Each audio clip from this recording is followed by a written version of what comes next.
But I have this like super distinct memory of sitting in my dorm room on my couch, and we had one of our other friends, Sam, was there, and then another one of my friends, Min, and I think my other friend Sean. Like they were all just talking about what schools they were going to. And one of them was going to USC, the other one was going to like University of Michigan, and one of them was going to Columbia.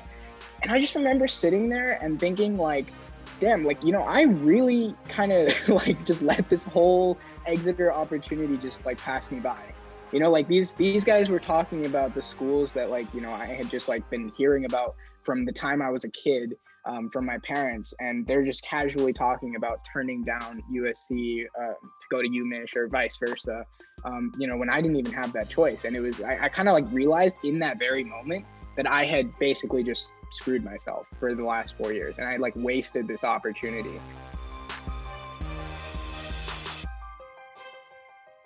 Welcome, friends. Today I am joined by one of my dearest friends, Tarun Thummala.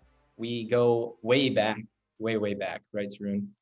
So back. Yes, sir. We've been friends almost 10 years now, and Tarun has honestly one of the best redemption stories that I've ever heard when it comes to academics. So for those of you who feel like you don't have like the best grades, the best stats, you need to watch this interview with my man, Mr. Thummala. And hopefully he can give you guys a little bit of inspiration. So I'm going to try to talk as little as possible. But first, my first question for Tarun is, can you give me a little synopsis of your high school life? Do you remember what high school Tarun was like? Like, what was he interested in? What was his personality? Walk me through that guy. Sure. Well, to introduce myself to everybody, my name is Tarun Thummala, as Kevin said. Been friends with him for a very long time. We went to high school together. We both went to Phillips Exeter Academy. And I've since graduated, completed my undergraduate degree, and I'm now pursuing my master's degree. But yeah, so I guess let's just start from the beginning, shall we? High school Tarun was a very different Tarun, is all I could say. I it's actually hard for me to like think about what I felt or like experienced in high school, like looking back now, because I actually don't think like I reflected that much, and like I can't relate that much to that person anymore. But I mean, basically, I throughout most of my life, I've just been like sort of academically gifted. And so like I never really had to try in like elementary or middle school, but like I'd always like end up like at the top of the class in whatever I was doing, but it just came with like very little effort.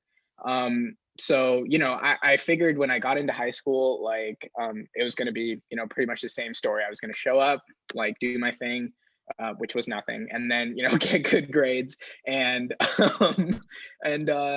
yeah, I was in for quite a surprise. So like Phillips Exeter Academy is not really the type of school where you can do stuff like that. You're literally surrounded by like the most brilliant minds, the young minds that like this like planet has to offer. Like a kid in my dorm was literally ranked like #2 in all of China for like mathematics or something like that. And so I showed up, and like my first semester, like I actually did all right.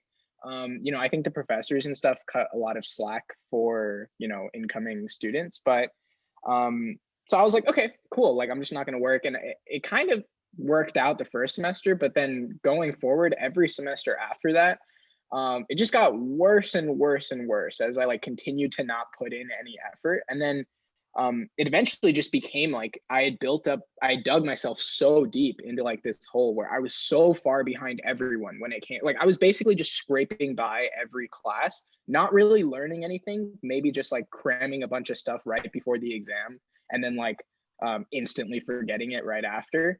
So by the time like I had reached like sophomore, junior year of high school, like I was definitely very, very far behind everyone else, just like academically. And I didn't really like build up those like critical skills of like, putting in hard work, like learning, sort of like teaching yourself new concepts. I didn't really like learn any of those. I just spent a lot of time like playing video games, like goofing off, like hanging out with my friends, stuff like that. And, to be honest, I don't really know exactly what I was thinking, but looking back, I could probably say that I just didn't really care, like it didn't really like school was never really interesting to me. And I never really like, unless it was like interesting to me, like, you know, computers or video games, stuff like that. Everything outside of that, history, you know, math, like if it didn't excite me, I didn't put in any effort towards it. And so honestly, like I just didn't care about my grades. I mean, my parents applied a lot of pressure, but yeah, ultimately, like nothing really changed, and I was pretty much just that like low C, you know, like C, average C student throughout most of high school.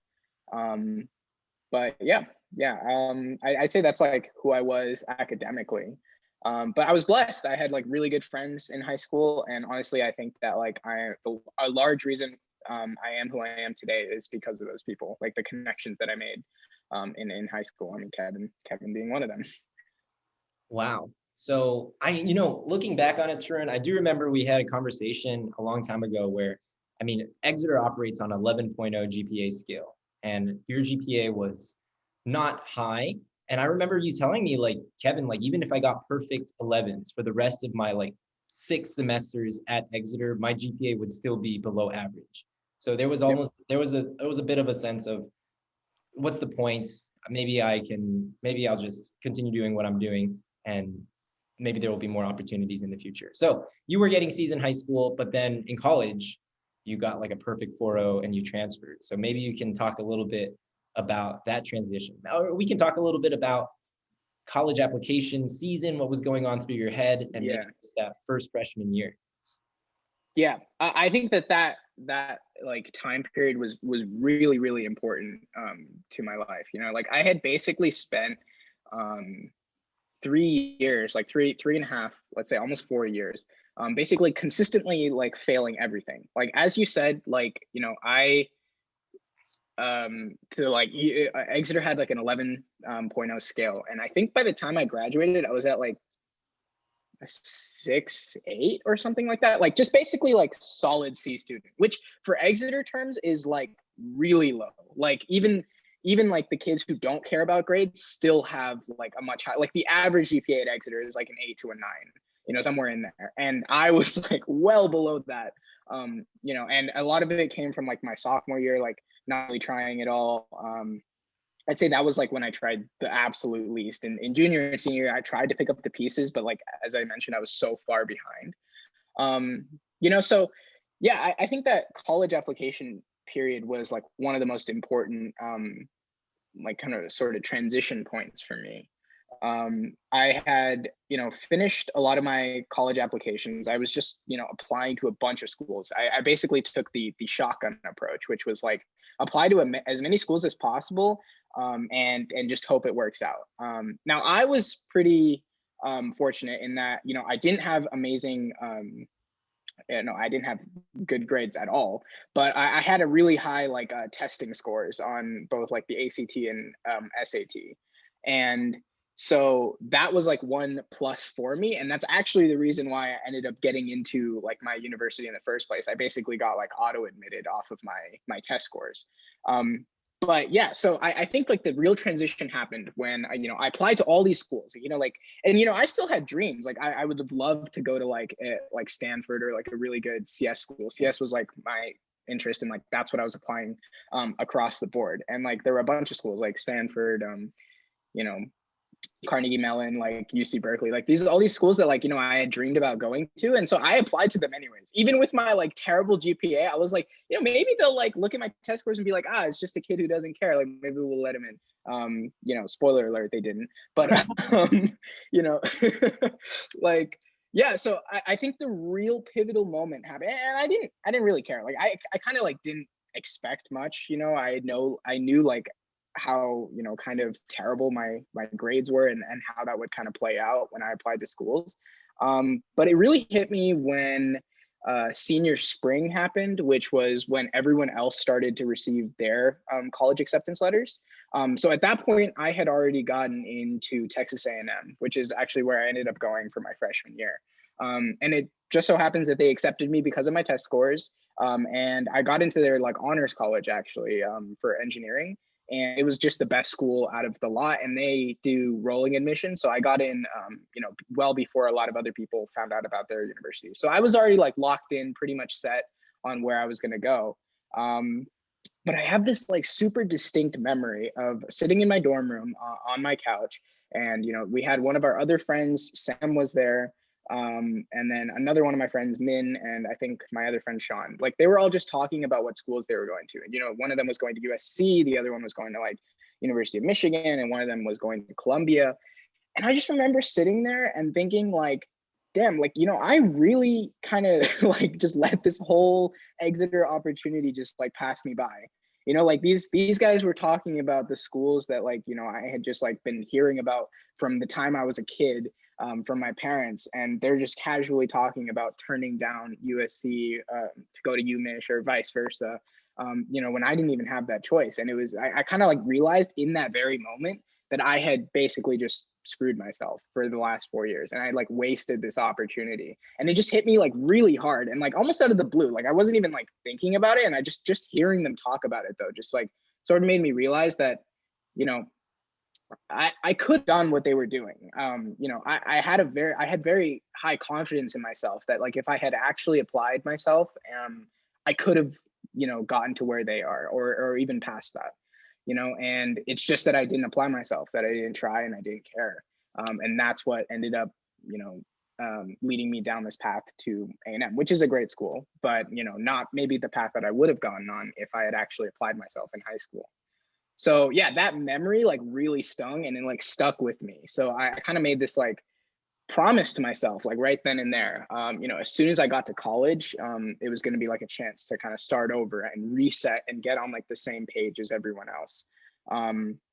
And so yeah, as soon as I got to college, I never really looked back.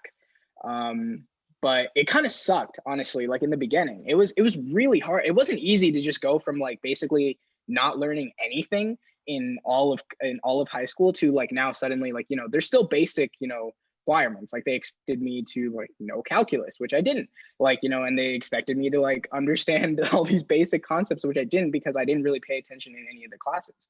So what ended up happening was like I had to study like 5 times as hard, 10 times as hard as everyone sitting around me, who had come from like the traditional AB calculus programs that everyone does. But like honestly, that memory stung so much that like I just like it didn't matter to me. Like I literally just like kept grinding and kept grinding. I was like, okay, if I don't understand it, I'm just gonna do it and keep doing it and keep doing it and keep doing it.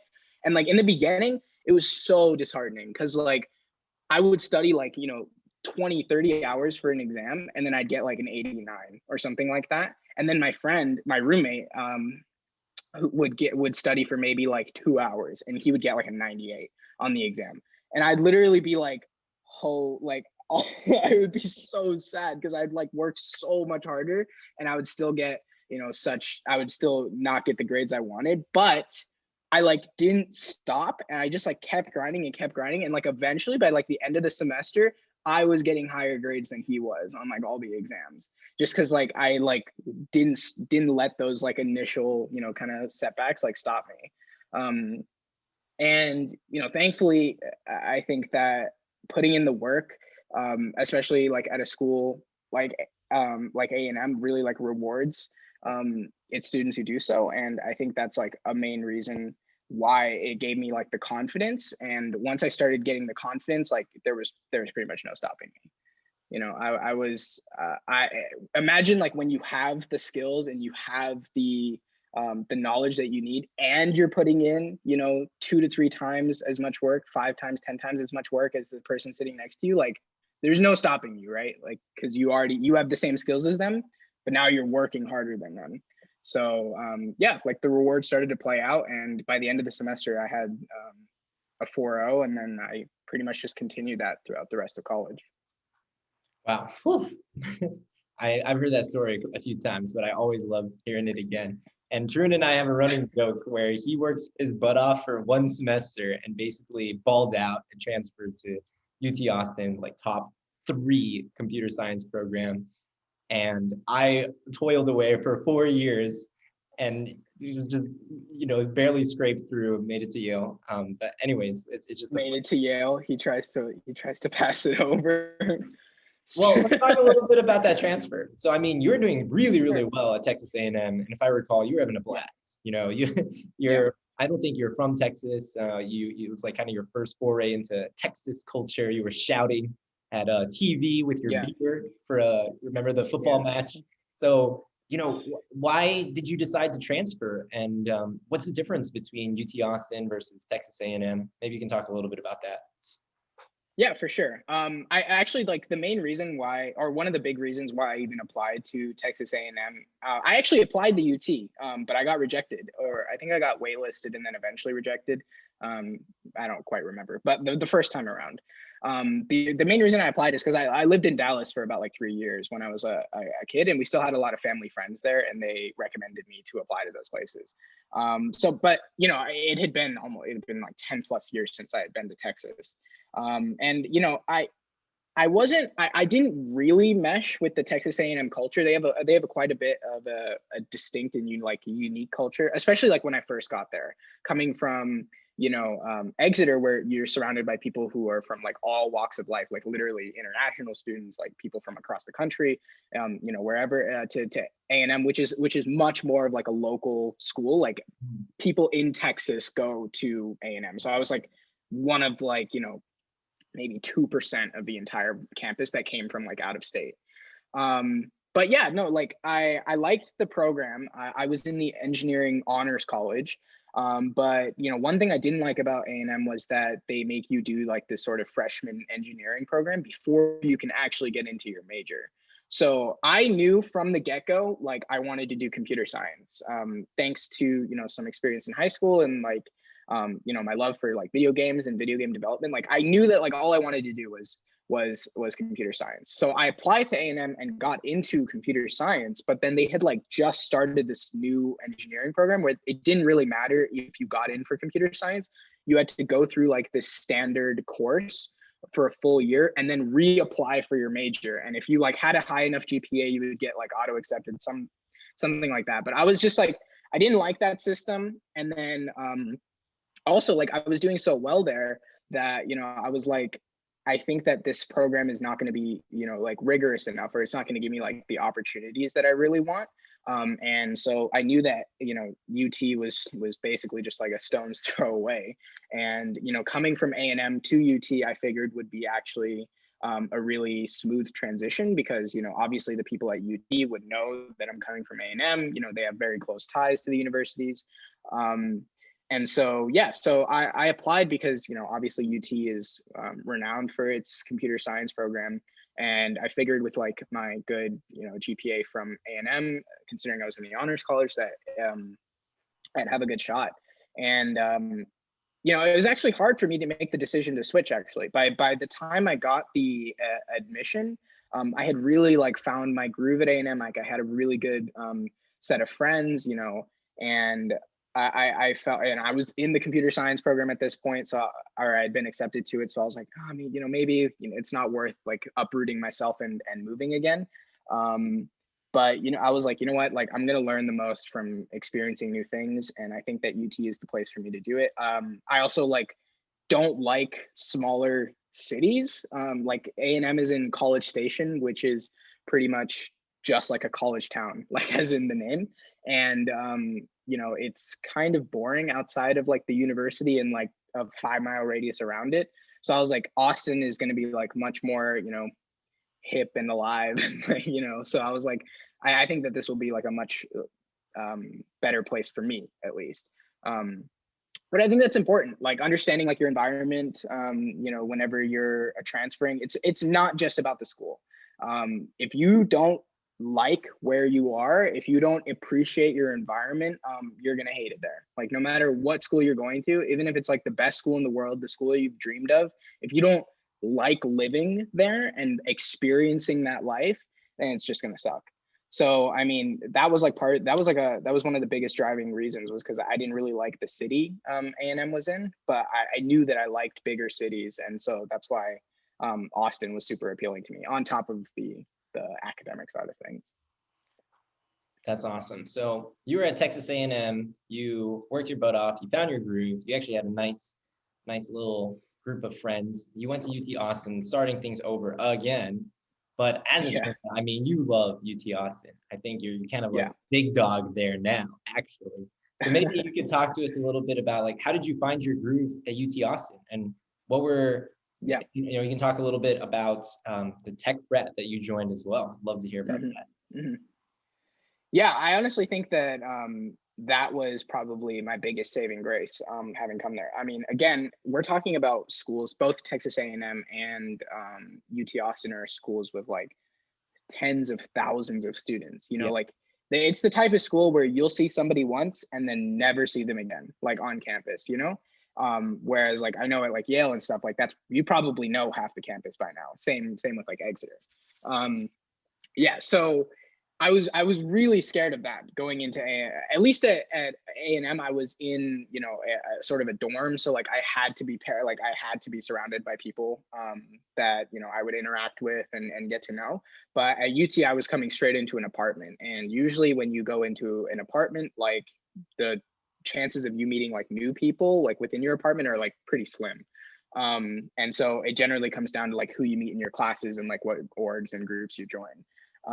Luckily enough, the roommate that I did get paired with at UT in my apartment, the one I ended up living with, he was interested in applying to this Tech Frat, which is, I was really against frats. Like I don't really like, the traditional frat culture, but I learned a lot more from him, which was this frat is like mostly for like computer science kids and like other technology oriented kids.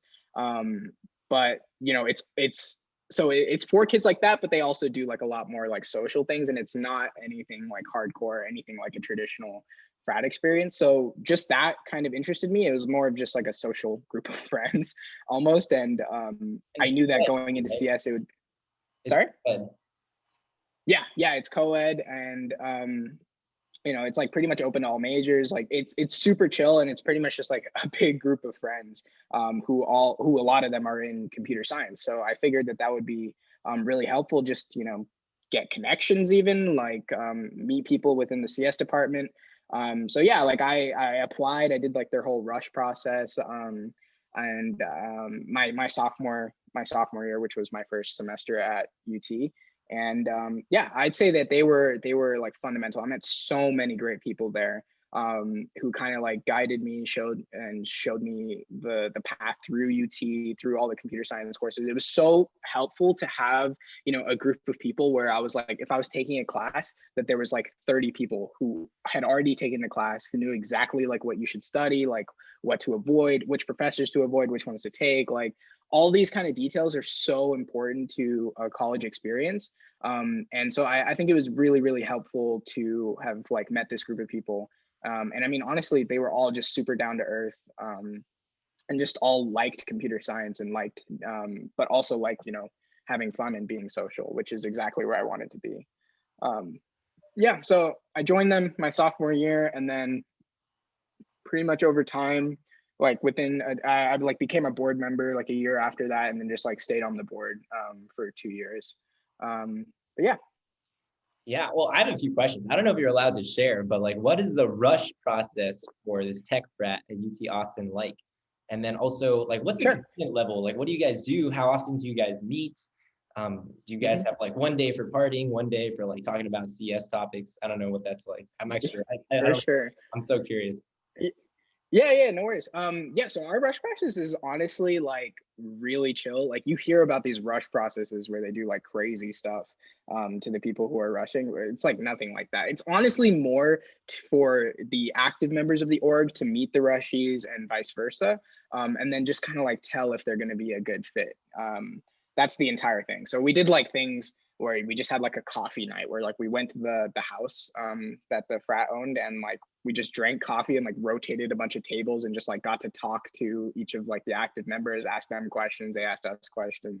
We had like a pizza night. I think we went bowling, like mini golfing, like just like random activities like that, but just all with the purpose of, and then I think there were like a couple parties maybe, but like all with the purpose of just meeting the people in the org and them meeting you as well. So, I mean, yeah, Rush was like super chill and honestly really fun.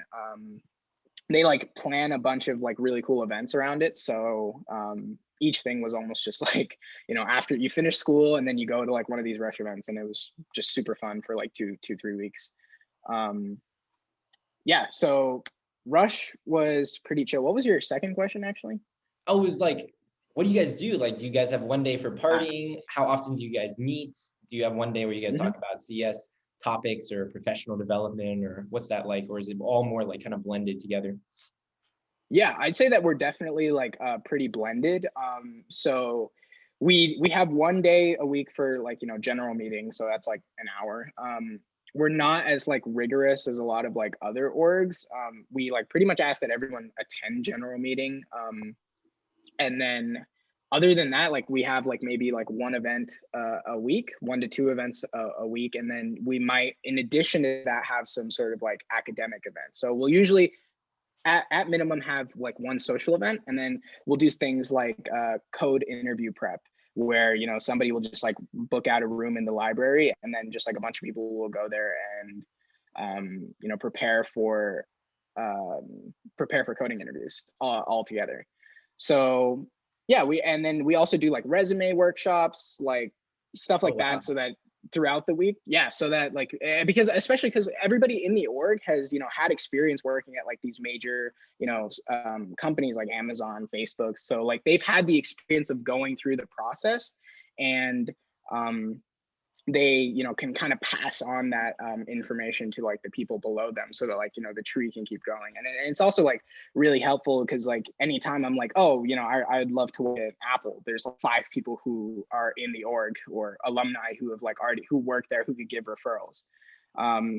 So yeah, like we definitely like more so focus on the social side of things, and ultimately we're pretty much like a large group of friends, but like we also like will help out with anything like academic, and we always place like academics first. You know, if anybody has to like miss anything for an academic reason, like we're like, yeah, please go do that, you know. So That's I liked that balance a lot when I was a part of it. Yeah, I think maybe for some of the younger viewers who are in high school, you guys think like, oh, this is so lame, like a frat that does all this Hmm. pre-professional work. No, I remember being Yep. like in college and being like, I don't know how to do a resume. I had to go and schedule meetings at like the Office of Career Yep. Strategy. It was such a hassle. I wish I had an organization like this to kind of guide my hand. So that's really cool. And I think this kind of leads to more questions about computer science and like the professional Sure. fields of computer science. Because Tarun, I know you've done like a lot of different kinds of internships during your Hmm. years throughout college. I think you've worked at small companies, you've worked at really large companies.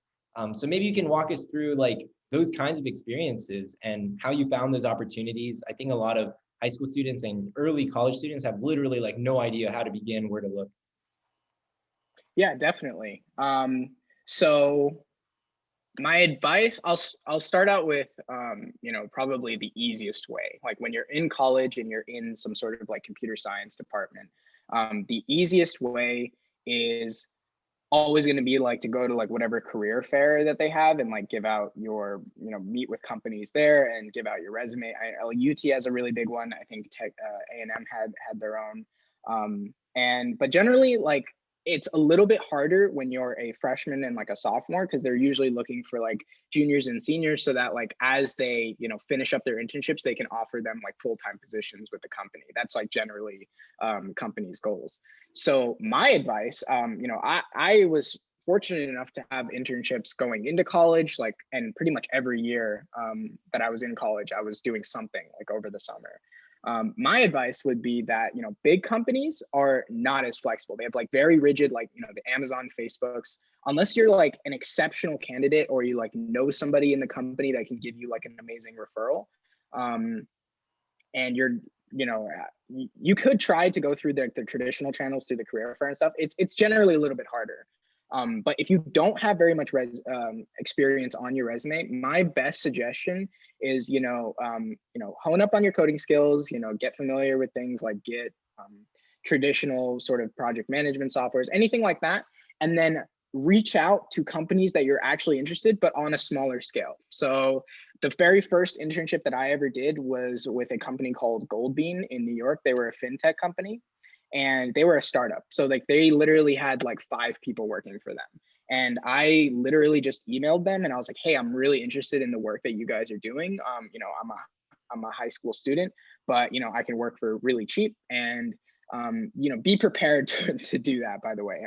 You might have to work unpaid, or you might have to work for cheap, but the point is not to get paid. The point is to get experience on your resume, because that's what's going to matter. That's what's going to get you the foot in the door in the next stages of interviews, when you're trying to go for these Facebook, Googles, Amazons, is going to be having this experience behind your belt. So yeah, so I'd say that's honestly a really good piece of advice. And especially now that everything is sort of virtual, they might be even more willing to take on somebody from, if you're not even in the same state. But you could look at local startups near you, or maybe within your state. Just send them an email and just be like, hey, I'm really interested in working with you guys, and just hope that they'd be willing to take somebody on. I know a lot of startups are totally happy to have interns on board, because there's always a ton of work to be done, and having somebody there to sort of learn and help you out with work is always beneficial. So be prepared for a lot of rejection, but all it takes is just one. All it takes is one for the summer, and then there you go. You have your first internship down. And then the second is easier. The third is even easier after that. It just gets easier and easier the more experience you have. So yeah, I'd say those are my main sort of tips. Yeah, that's awesome. For navigating it. Yeah, another part of my question was, you worked at Goldbean, which was fintech. Correct me if I'm wrong, but I think you also worked in cybersecurity for a little bit. And then you did maybe some full stack stuff. So what was your kind of rationale as you were going through these different work opportunities? Were you just trying to get exposure and figure out what do I like, what do I not like? But what was just kind of going, or were you just taking whatever opportunity came up? What considerations were going through your mind? Yeah, 100%. I think that I was trying to figure out what I liked, especially as a freshman and a sophomore. There's a lot of kids who come in there nowadays and who are like, oh, I like machine learning, or oh, I like cybersecurity, and that's all I want to do. That's cool. If you really love it, and you live and eat, live, breathe, and dream it, then go for it. But if you're not 100% confident that's what you want to do, and you're honestly shooting yourself in the foot by pigeonholing yourself into these specific very specific roles, like doing cybersecurity or full stack or whatever. So my suggestion is when you're young, just get out there and try as many different things as possible, because you're never gonna know what you like until you actually try it. And everything's nice in concept, oh, I'd love to be a machine learning engineer. Okay, but do you know what they actually do? Do you know what they do day to day? Probably not. So until you go out and you actually see what they do, or experience it yourself, you're never going to really know if that's what you really are interested in. So yeah, that was kind of my philosophy, was just I was interested in fintech when I was a freshman. So that's why I applied, or I asked to intern with Goldbean. But after that I was like, fintech, I don't know if that's really for me. Let me try my hand at something else. And so I went and worked for Blackbot and did full stack engineering. And then I was like, oh, okay, I'm kind of interested in machine learning. And then I tried and worked for Spark Cognition, which is an Austin-based machine learning company. And I really liked it there. But it took me going through the other things for me to really understand what I like to do. I think that if I had started at Spark Cognition, I don't know if I would have really, appreciated the work that I was doing, because I didn't have the previous experience. So the key is just try everything, as many things as that you can get your hands on, and then sort of narrow it down from there, is my best suggestion. Gotcha. All right. And now today you're doing a master's program in AI at UT Austin. Yeah. Have you always been interested in AI? I feel like you kind of have, you've been talking about it on and off, and kind of interested here and there. I feel even in high school, you and Min would talk about AI, just go over my head. I'm that sounds ridiculous, guys. That's great. And especially back in those days, in 2013, nobody talked about AI. It was very, I think it was kind of, these days it's a little bit more common. But so yeah, you're doing a master's degree. What kind of motivated you to do that, and what kind of plans do you have afterwards, after you finish your degree? Right. Yeah, so I've always been interested in machine learning and AI. I think, yeah, from high school. To be honest, I just heard about the technology and I thought it was sweet. You know, I thought it was just super cool that computers could, and like people had like made computers that were able to do like these complicated algorithms and like basically learn, right? But I didn't really know much about the technical side at all. Like I just like read some articles that was like, oh, you know, this computer beat like the world's best like, you know, chess player, and then they beat the world's best Go player. I'm like, wow, that's cool. But nothing really past that. Cool. I've read those articles too. Yeah, exactly. Like, no, I mean, but I was just like interested. So I just like would read stuff about it, but it never really like stuck with me or like, you know, made it never really like made the decision in my mind until I went and worked for Spark Cognition, which I mentioned was a machine learning company in Austin. And it was like really there that, you know, I saw like the inner workings of how they were building these models, like how they were like solving these problems. And I think that's like what made me really like fall in love with the field. Was that like each problem that you're given, like, you know, you have your little like toolkit basically of like all these little like machine learning algorithms and models that you can like employ, and like tricks that you can employ to help you solve your problem and get like the best performance out of it. But each problem that you get is like unique, you know, and it's kind of like a math problem, each one of them, you know, like you have all of like these formulas and stuff like that to solve a math problem, but the numbers that you're going to get, the problem that you're going to get is going to be different each time. And it's pretty similar. And so like that concept really interested me. The fact that like, you know, I wouldn't have to be like doing the same thing over and over and over again. I would have to like, you know, figure out new and like novel approaches to solving things. I really liked, and I learned that pretty much at Spark Cognition. So after that, you know, my interest was kind of peaked, and then I, you know, went on to take a bunch of courses at UT that were in machine learning, and from there it was just a pretty seamless transition into starting to pursue my master's degree. Gotcha. And yeah, correct me if I'm wrong, but I think that these days a lot of AI ML jobs will ask for like a master's degree. It's like pretty hard to come out of undergrad and just be like, I want to be an AI engineer, unless for some reason you have like some crazy project and you can show your work. But I think it's a little bit correct. Like from what it sounds like, it's more academic oriented. They want that kind of stamp of approval that you've like gone through the works. Yeah, 100%. I think machine learning is one of the more unique computer science fields in that aspect, in that generally, you know, they don't, like most computer science jobs and positions don't require you to have like a master's in that, you know, in whatever field you're doing. Even if you're doing something like cybersecurity, of course, it's always preferred, but like even if you're doing like something like networks or cybersecurity or database or whatever, as long as you have like an undergraduate degree, they'll like let you in the door and then, you know, kind of build up your skills from there. But with machine learning, like there's so many like, you know, domain specific knowledge that you have to know in order to be able to do almost anything. A lot of companies are now taking the stance of like, okay, you need to have a master's degree, and that's kind of the entry point into getting a job in the field. Usually they'll allow like interns and stuff, as long as like you've demonstrated interest and you have like projects. A lot of kids do a lot of research during college. Like machine learning is all the hype now. So most universities have some sort of, as long as they have like a semi-decent computer science program, they have some sort of machine learning research. And generally, kids will just do like projects on their own, since now everything is on the internet. Like people can just look up tutorials and just learn on their own how to do things. And honestly, I can't recommend that enough. Learning things on your own, getting your hands dirty is the best way to learn anything. Honestly, you'll learn it the fastest and the best by doing it yourself. So I think machine learning is a little bit unique in that like a lot of them prefer you to have a master's degree if you want to like sort of climb the ladder. But yeah, it's a pretty unique field. Gotcha. So yeah, I guess one of my last questions for you today, you've been running your mouth talking like crazy. I've just been sitting here like a sponge absorbing the info. No worries. Usually I'm the one running my mouth, but this is a nice change for once. It's easy to talk about yourself. So, so yeah, Tarun, like what's your 5-year plan? Where do you want to be in like 5, 10, 15 years? You hoping to like retire after 10 years of doing ML on like a beach, tropical South Asian island? Or you want to start a company and take over the world? Like, what's your plan?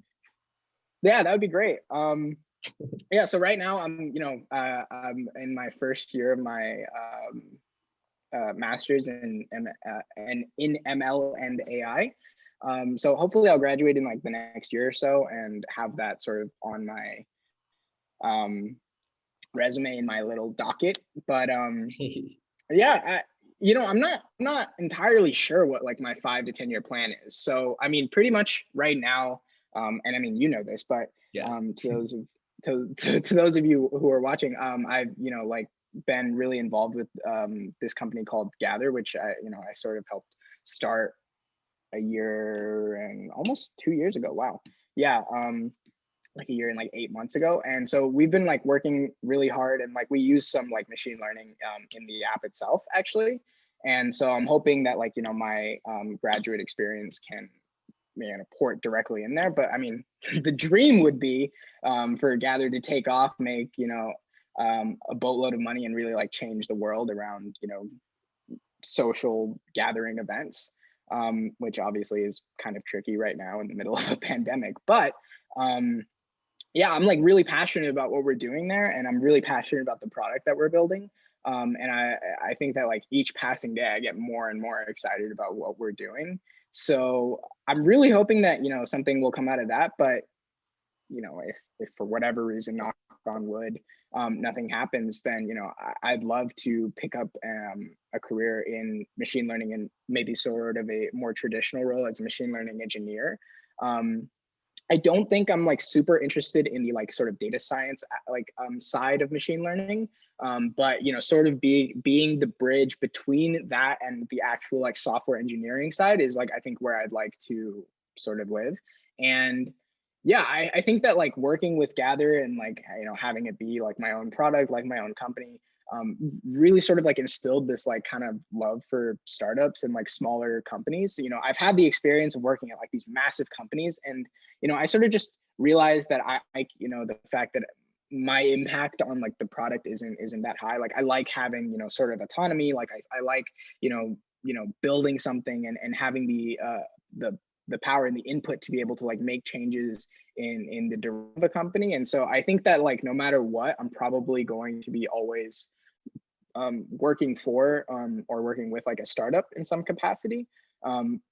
If Gathr doesn't end up working out, I don't know if it's going to be that like, or I'm going to start another company. But I do think that like working at around like a smaller to mid-size startup is probably my goal and probably where I'm going to end up. That's awesome. All right, Tarun. Seems like a good stopping point. I do have other questions that I want to ask you another day about like culture and parties at UT Austin and maybe more of like the social dynamics there. Because like you said, it's like a totally different school, night and day compared to Yale with size and culture, Definitely. and temperament and all that good stuff. But yeah, so yeah, thanks so much for joining. I might have you again on the show. And if you're cool with it, Definitely. do you mind responding to some of the YouTube comments if people have like questions here and there? Yeah. Awesome. Yeah, definitely. And feel free to link my email in the sort of description. And honestly, if you guys have any questions, just feel free to email me and ask away. I'm more than happy to help anybody out. I've had like a pretty complicated academic and sort of life trajectory up till this point. So I'm sure that like my life experience could shed some sort of light on whatever issues you guys are facing or questions you guys might have. So I'll definitely respond to some of the comments. And if not, you can feel free to email me. I'll have Kevin link my email. All right. Thank you so much, Tarun. Yeah. Too generous. Yeah, no problem. Guys. We'll catch you in the next one. Thanks for having me.